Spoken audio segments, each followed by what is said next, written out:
अज्ञानी जीव कर्म संलिप्त हो जाता है, ज्ञानी जीव कर्म लिप्त होता हुआ भी अपने को कर्म से अलिप्त ऐसा स्वभाव का निर्णय कर पृथक अनुभव करता है। अभी जीव की कर्म बंधहीन अवस्था नहीं है, और जीव कितना भी सोचे कर्म बंधहीन अवस्था आ नहीं सकती। पर हाँ, यदि अपने को निर्बंध स्वभावी मानता है, जानता है, और अपने उपयोग को बाह्य शुभाशुभ निमित्तों से दूर कर अपने आत्म सन्मुख रखता है, तो यह जीव अपने बंध का संकुचन करता है। हम धीरे धीरे बंध का संकुचन करते हुए बंध से मुक्त होते चले जाते हैं, छूटते चले जाते हैं। जैसे कोई अनादि मिथ्या दृष्टि जीव था, उसे आत्म स्वभाव को बतलाने वाले, दिखाने वाले ऐसे पुण्य योग से प्रबल निमित्त प्राप्त हुए, और वह उनसे अपने आत्म स्वभाव को समझकर, जानकर, पहचान कर कदाचित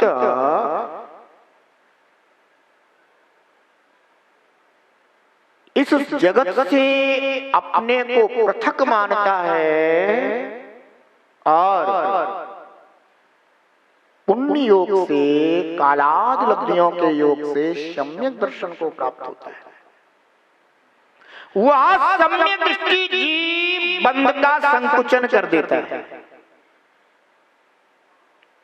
क्योंकि उस चतुर्थ स्थानवर्ती सम्यक दृष्टि जीव को अब 41 प्रकृतियों का संबर हो जाता है।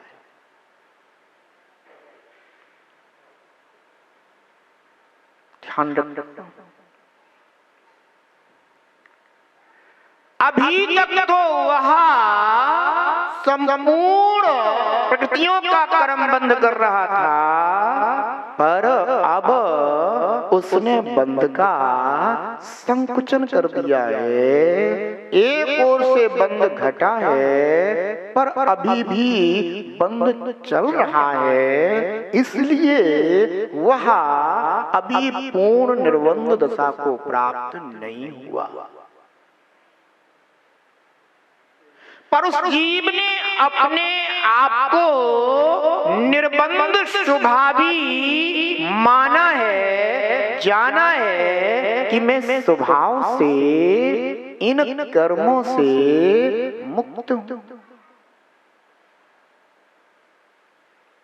ये कर्म मेरे आत्मा के प्रदेशों के साथ यद्यपि एक में अवस्था को प्राप्त है, तो भी मेरे स्वभाव में इनका हस्तक्षेप नहीं है। मैं अपने स्वभाव को प्रकट करने में समर्थ हूं। अहो, ऐसी दीनहीन अवस्था में भी यह जीव अपने स्वभाव को प्रकट करने में समर्थ है, ऐसी शक्ति वाला है।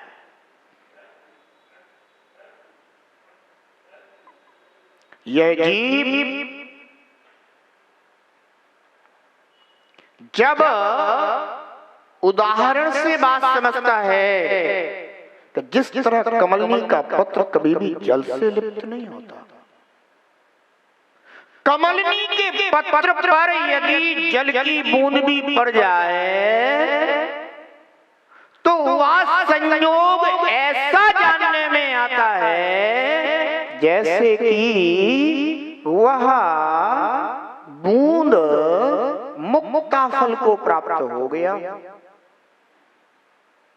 तो भी कमलनी का पत्र कमलनी का पत्र रहता है और जल की बूंद रहती है। ऐसे ही कर्म रूप अवस्था को प्राप्त है और जीव स्वभाव से अपने जीवत्व को प्राप्त है। बंधुओं, जब तक हमें यह भेद विज्ञान प्रकट नहीं होता और आत्मा को स्वभाव से जानकर मानकर पश्चात स्वभाव आत्म स्वभाव में रति उत्पन्न नहीं होती, तब तक यह जीव कर्म बंध से मुक्त नहीं होता। आचार्य भगवान कह रहे हैं उसी तरह यदि आत्म स्वभाव में रति हो, अभी रति कहां हो रही है?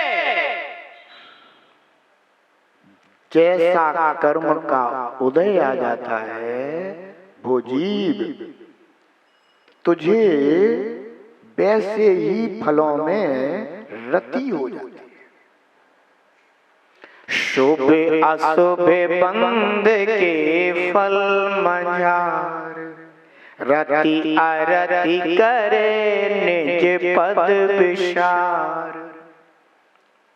यह जीव निज पद यानी निज स्वभाव को विचार यानी भूल कर कहां रति करता है, कहां अरति करता है। जो शुभ कर्म के फल हुए उनमें रति करता है, जो अशुभ कर्म के फल हैं उनमें अरति करता है।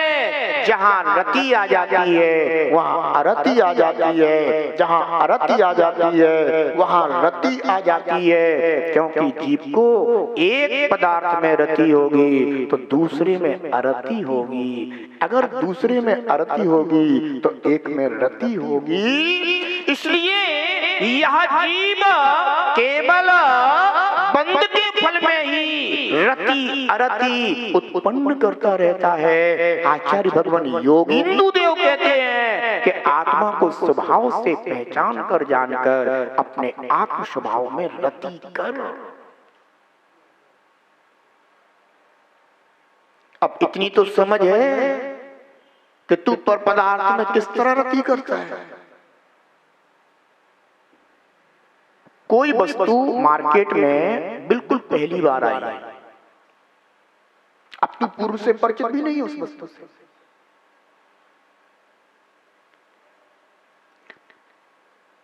दुकानदार ने तुम्हें उसके गुण आदि बताए, ये वस्तु ऐसी है, इसमें इस तरह के गुण हैं।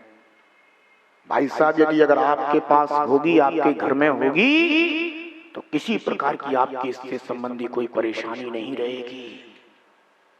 क्या किया? वस्तु से परिचय तब होता है जब उसके स्वभाव से परिचय होता है, और स्वभाव से परिचय होते ही वस्तु की महिमा अपने अंदर प्रकट होने लग जाती है। जैसे कि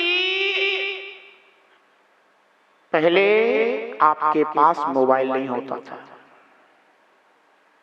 धीरे धीरे मोबाइल आया, आप नहीं जानते थे कि ये छोटी सी डिब्बी क्या है। फिर धीरे धीरे आपको पता चली, अरे इसके माध्यम से तो हम अपने जेब में रह करके ही और कहीं भी कभी भी बात कर सकते हैं। तो आपके पास फिर वह मोबाइल आ गया। अब धीरे धीरे मोबाइल का और विकसित रूप आया।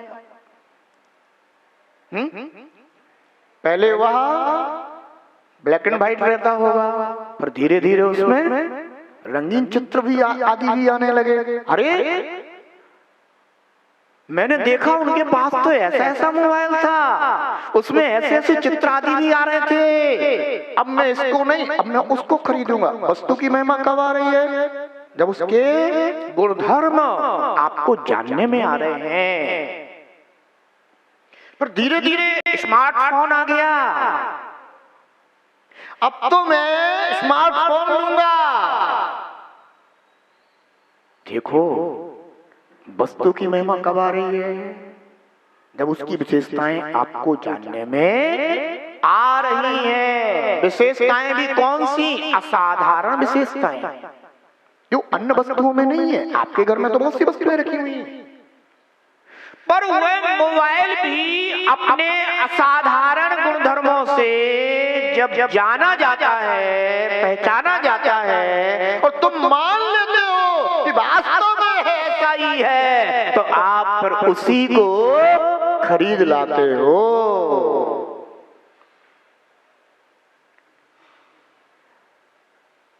अपनी आत्म वस्तु को भी उसके असाधारण गुणधर्मों से पहचान कर, जान कर, मान कर, समझ कर यह हमारे लिए कितना उपयोगी है,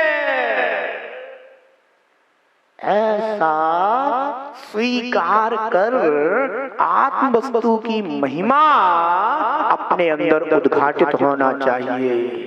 आपको आत्मा में रति उत्पन्न हो जाएगी। जब एक पहली बार देखी हुई वस्तु में उसके गुणधर्मों से आपको उसमें रति हो सकती है, तो फिर आत्मा को आत्मा के गुणधर्मों से जानकर, क्योंकि वो भी तो तुम पहली बार ही जान रहे हो, अनादि से अपने आत्म स्वभाव से अपरिचित हो। अब उससे परिचय कर, उससे परिचित होकर उसके गुणधर्मों से उसकी महिमा को जानकर कि मैं अपने आत्मा में अगर रति करूंगा तो एक दिन कर्मों से छूटकर परमात्मा बन जाऊंगा। यह महान महिमा जब अंतरंग में उद्घाटित होती है तो फिर रुचि रति कहाँ लगने लग जाती है? जिस वस्तु की महिमा आती है रुचि रति उसी में होती है।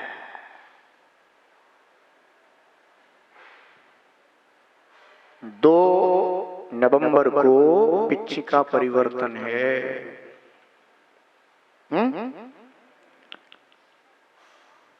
जो भी पिच्छिका परिवर्तन के फॉर्म लेकर गए हैं इस समय से वापिस कर देना। मेरे से एक सज्जन कह रहे थे महाराष्ट्री पिच्छी मिलेगी कैसे?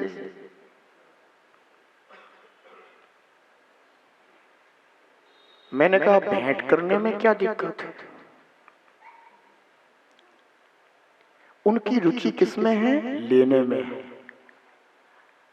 तो वस्तु में रुचि जा रही है कि मुझे मिल जाए। अगर किसी की रुचि भेंट करने का कोई बात नहीं, और कोई उस रुचि से रहित है तो वो कहेगा जहां भी जैसा। ध्यान रखना, समझना, उदाहरण में दे रहा हूं कि अपनी रुचि जिसके लिए जिस चीज की महिमा आती है उसकी रुचि उसी में चली जाती है। किसी को पिच्छी की महिमा आ रही है तो उनकी रुचि किसमें जा रही है कि मुझे मिल जाए।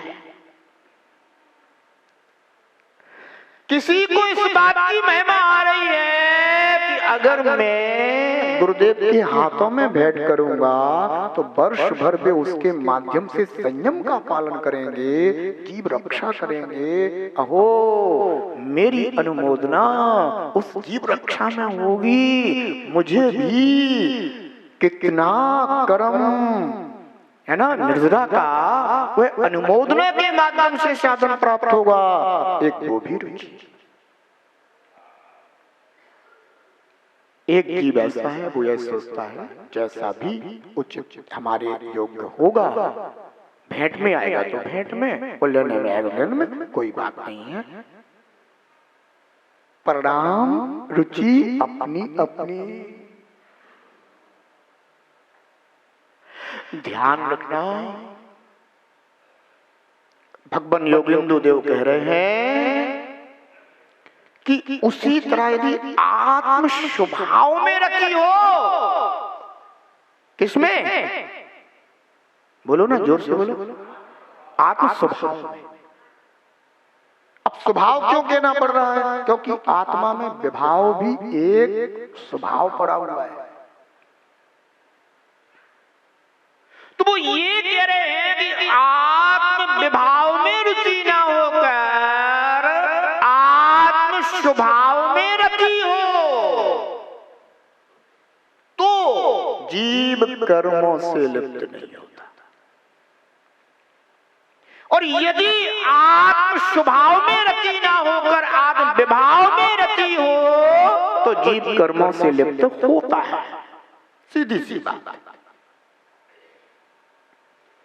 आत्म विभाव में रुचि रति तो जीव की अनादि से आज तक बनी हुई है और बन रही है, और आगे भी कथन किसी अपेक्षा से बनती रहेगी। पर भोजी तुझे पुरुषार्थ प्रारंभ करना होगा, वो आत्म स्वभाव में रति का पुरुषार्थ प्रारंभ करना होगा।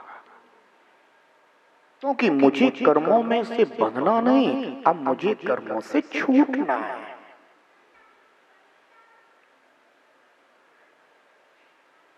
और वह छूटने का मार्ग क्या है? मैं आत्मा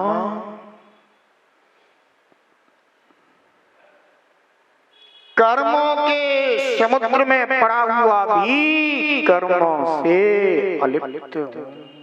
जैसे कमलनी का पत्र जल में रहता हुआ भी जल से लिप्त नहीं होता, ऐसे ही मैं आत्मा, भगवान आत्मा ऐसे ही निर्लिप्त या अलिप्त स्वभाव वाला।